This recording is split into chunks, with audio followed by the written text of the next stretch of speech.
राष्ट्रीय शैक्षणिक धोरणाअंतर्गत केंद्र शासनाच्या शिक्षण मंत्रालयानं केलेल्या सर्वेक्षणात कोल्हापूर जिल्ह्यानं 80% गुण मिळवत राज्यात पहिला क्रमांक पटकावलाय। एकूणच कोल्हापूर जिल्ह्यातील शैक्षणिक गुणवत्तेचा स्तर उंचावत असल्याचं यातून स्पष्ट झालंय।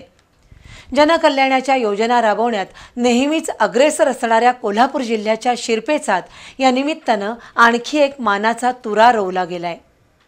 केंद्रीय शिक्षण मंत्रालयानं राष्ट्रीय शैक्षणिक संशोधन आणि प्रशिक्षण संस्थेच्या माध्यमातून शाळांमधील गुणवत्ता तपासणीसाठी परख अभियान राबवले। या अंतर्गत महाराष्ट्रातील 4314 शाळांचं सर्वेक्षण करण्यात आलं। कोल्हापूर जिल्ह्यातील शासकीय तसंच अनुदानित आणि खासगी अशा 128 शाळांचा यामध्ये समावेश होता। परख अभियानामार्फत आयत्यावेळी वर्गाची निवड करण्यात आली। त्रयस्थ यंत्रणेमार्फत परीक्षा घेण्यात आली।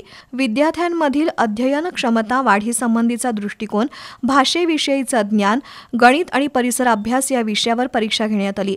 या परीक्षेचं स्वरूप बहुपर्यायी विचारप्रवर्तक, चिंतनात्मक आणि उपाययोजनात्मक ठेवलं होतं। राष्ट्रीय पातळीवरील या सर्वेक्षणाचा निकाल आज जाहीर झाला। कोल्हापूर जिल्ह्यानं या सर्वेक्षणात 80% गुण मिळवत राज्यात प्रथम क्रमांक पटकावलाय। तिसरी, 6वी आणि 9वी तिन्ही वर्गामध्ये कोल्हापूर टॉपमध्ये आहेत आणि विशेष म्हणजे आता 3 इंडिकेटर्सचा उल्लेख त्यांनी रिपोर्टमध्ये केलेली आहेत। ते रिपोर्ट तुम्हाला शेअर करतो। एक आहे districts where girls are performing higher than national average, म्हणजे नॅशनल ॲव्हरेज अपेक्षा चांगला मुलीचे चांगला परफॉर्म असणारे जिल्हा, याच्यामध्ये पण कोल्हापूर टॉप आहेत 3री, 6वी, 9वीमध्ये। त्यानंतर districts where rural students are performing higher than overall national average, म्हणजे नॅशनल ॲव्हरेज अपेक्षा म्हणजे ग्रामीण विद्यार्थी चांगला परफॉर्म करणारे जिल्हा, याच्यामध्ये पण कोल्हापूर टॉप आहेत 3री, 6वी, 9वीमध्ये।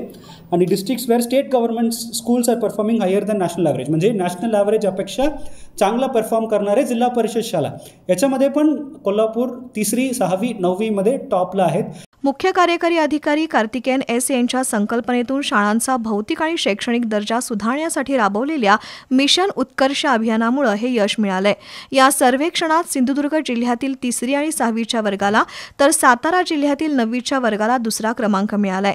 पत्रकार परिषदेला प्राथमिक शिक्षणाधिकारी मीना शेणकर, डाएटचे प्राचार्य राजेंद्र भोई उपस्थित होते।